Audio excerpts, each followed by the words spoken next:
أعوذ بالله من الشيطان الرجيم وإني أعيذها بك وذريتها من الشيطان الرجيم. jërëjëfati Serigne Béthio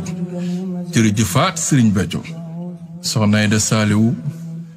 dëggi Serigne Béthio yàlla na fi yàgg lool tànd ak wér. Soxna Aïda Saliou dëggi Serigne Béthio yàlla na fi yàgg tànd ak wér. maa ngi tàmbalee kàddu yi di siyaar ku tedd ki moom Soxna Aïda Saliou tey nuyu buntam yi moom Soxna Dia Saliou Soxna Batoor Saliou di bëggee mbokku taalibe yëpp jiital ci amir yi universel yi ak jëwrin yi waaye di nuyu mbokku taalibe yëpp di nuyu it mbindeef yëpp doomu aadama yëpp. Je viens par la présente décliner un appel solennel allant dans le sens de la préparation du grand Magal de Serigne Touba pour une reconnaissance mutuelle des peuples et une reconnaissance envers les grâces du Seigneur,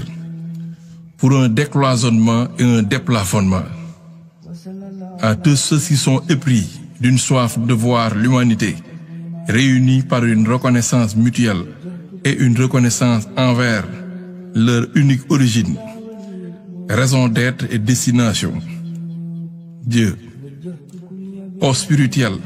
religieux, humaniste, sociologue, chercheur,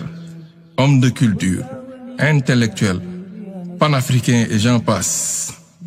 aux mourides, aspirants de Dieu, ayant grâce d'être rattachés à Serigne Touba, Cheikh Ahmadou Bamba Khadim Rassoul, aux Guénoniens, adhérents et passionnés de René Guénon, théoriciens des états multiples de l'être, Dieu, pour une compossibilité universelle, vivre ensemble sans contrainte. Aux chrétiens, épris de l'Eucharistie, du sens élevé du don de soi et du partage sans aucune discrimination, enseigné et recommandé par Jésus le Christ, théâtralisé à travers la Sainte Seine, repas du Seigneur,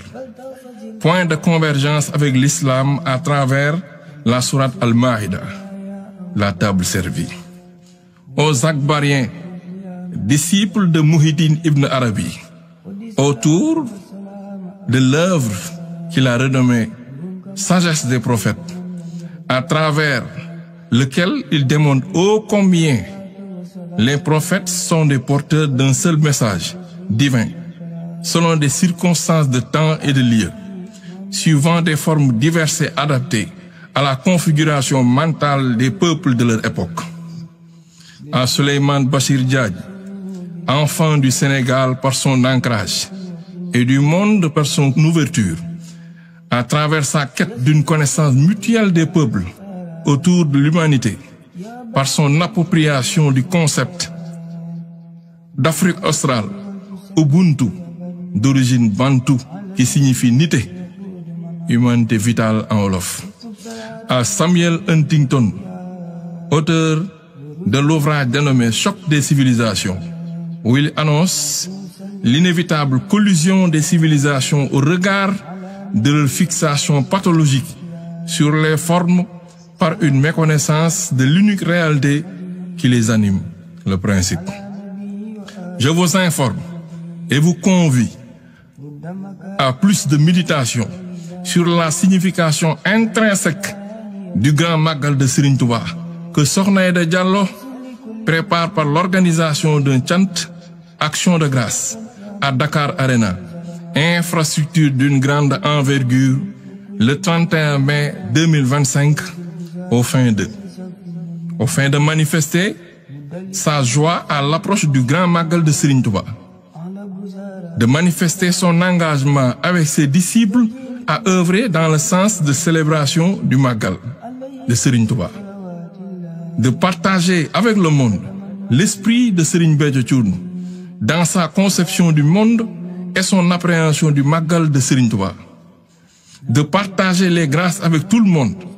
de partager les grâces issues des séances de récital de Coran et de déclamation de Khassaïd, panégyrique de Serigne Touba, de célébrer la reconnaissance mutuelle, c'est-à-dire l'intercélébration, de convier tout le monde à manifester sa reconnaissance envers notre Seigneur, à tous ceux que j'ai nommés à titre représentatif et non exhaustif de l'humanité. Vous êtes invités à cet événement de communion et d'oxygénation intellectuelle qui enregistre la présence d'éminents érudits dotés d'un esprit universel. Cet appel de Sokhna Aïda Saliou va dans le sens de manifester son engagement à hisser très haut le drapeau de Serigne Béthio Thioune, Liwaayul Hamdu, celui de l'action de grâce envers Dieu, le chant.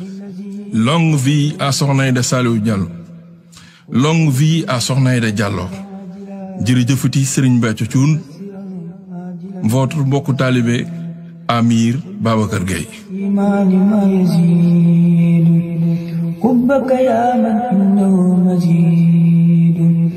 أهني ذوي الإسلام عن ركوني إلى هداك واني سكوني على نبي ورسول المنتهى صل وسلم يا مبيد من جان